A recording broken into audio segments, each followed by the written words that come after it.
Hey everybody, this is Matt at Wild Horses. I'm here today to show you how to install and remove your ignition key cylinder as well as your ignition switch. Now in this case today, we're going to need a very sophisticated, very special tool. It's a paper clip. I normally bend one leg out of the paper clip. You will insert your key into the ignition switch and turn it to the accessory position.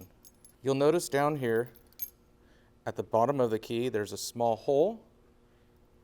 You'll take your paper clip and insert it into the hole, depressing a button, and then turning your key slightly past accessory. With the key now past accessory, the cylinder will pull straight out.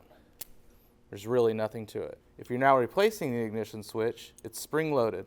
Behind the dash is the switch, spacer, then the dash, then the bezel to hold it in place. You'll reach under the dash and push the switch towards the dash and turn the switch clockwise to disengage the bezel from the switch, and it comes apart.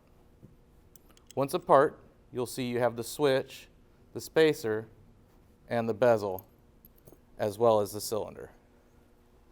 To install the switch, take a look at it. You'll notice it has one large and one small tab.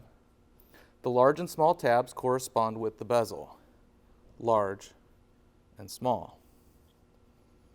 The bezel will be faced correctly and engages into the dash. You will reach behind the dash, getting the positioning correct, pushing the switch to the dash, and turning counterclockwise to engage the bezel. Now we want to reinstall the key cylinder.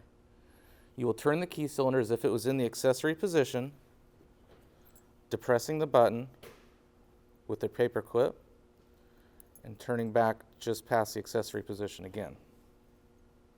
Now down in the switch there is a slot that the cylinder needs to correspond with. That is why the position of all this is somewhat critical. Slide the cylinder into the switch,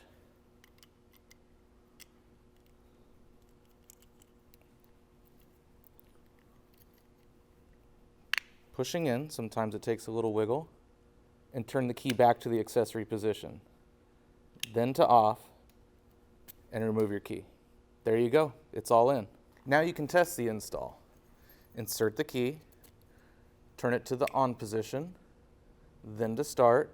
When you turn to start, the switch is spring-loaded and the key should return to on when released. Then turn key to off, over accessory, back to off, and remove the key. Anyway, as you can see, there's not much to it, so I really hope this helps somebody out.